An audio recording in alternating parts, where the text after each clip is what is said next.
Hi parents, Perry from Transform Your Kid here. And in this video, I want to talk about how to very easily motivate your child to do his or her practice or her school homework.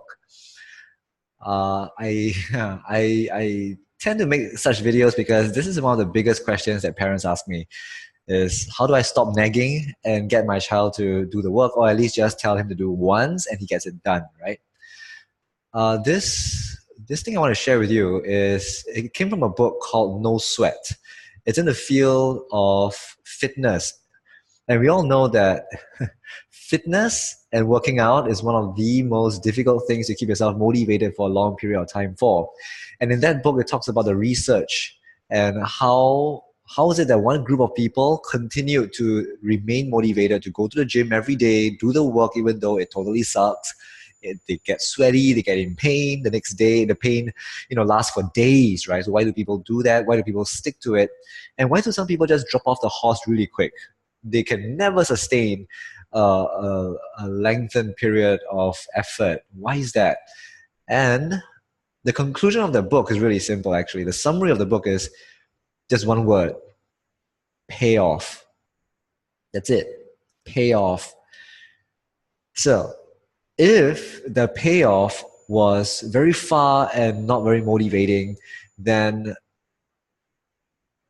the actions won't be taken that willingly. So, for example, if the person's ultimate payoff was to have a better body, then it takes a long time for you to see a better body in the mirror, right? Because if you go to the mirror day in, day out, and you see like there is a change, but it's so small, so slight, you can't really tell the change, then the motivation just wanes. And worse is if you have taken like a 2-day break or 3-day break, and then it goes on to a 7-day break, and then the motivation is really difficult to come back if you can't imagine yourself improving from where you left off because you have lost some gains and now you're going to regain back what you've lost.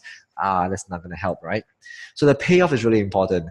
People who stuck to it, their payoffs were really simple. The payoffs were, for example, Arnold Schwarzenegger, arguably one of the most famous bodybuilders in the world. His payoff was simply the pump. The pump, the way the muscle feels as it's engorged with blood. And you can get the pump at any age and at any level of fitness as well. You can. Of course, the fitter you are, the bigger your muscle is, the better pump you get. But anyone can get the pump, and any time you can get that pump. So it helps, right? So for Liam, my younger boy, who is 7 years old this year, the payoff he gets is this. I gave him a bottle of orange essential oil. The reason is because he likes this essential oil smell. He loves it, right? And, and the best part is when he smells it, it gives him this happy feeling. So I gave him this bottle of essential oil, and I told him that every time you have to start to do your homework or your practice, just take a drop of it, rub it, and sniff it. Take a deep breath of it. Sniff it sounds wrong. Take a deep breath of it, and then let the essential oil just take over your body, right? And he loves it, and it's become this ritual that he looks forward to because the payoff of sitting there at his table is to smell his favorite essential oil. That's the payoff, not the homework. Right. For my oldest son, his name is Luther, and Luther is 10 years old this year. His payoff is an empty Sunday. Sunday as the ultimate free day. So the only way to get that is to have his homework totally completed and his practice totally done on the Saturday itself.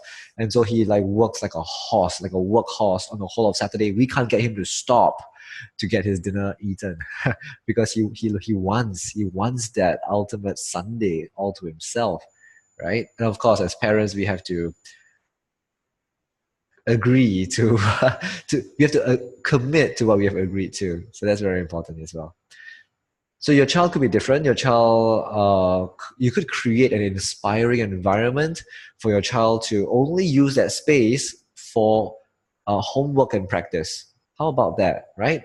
An inspiring space would be a space that your child works with you to create that space. But bearing in mind that you want to keep 180 degrees free of distraction, right? So that's the main caveat. Or you could give your child writing materials with his favorite color.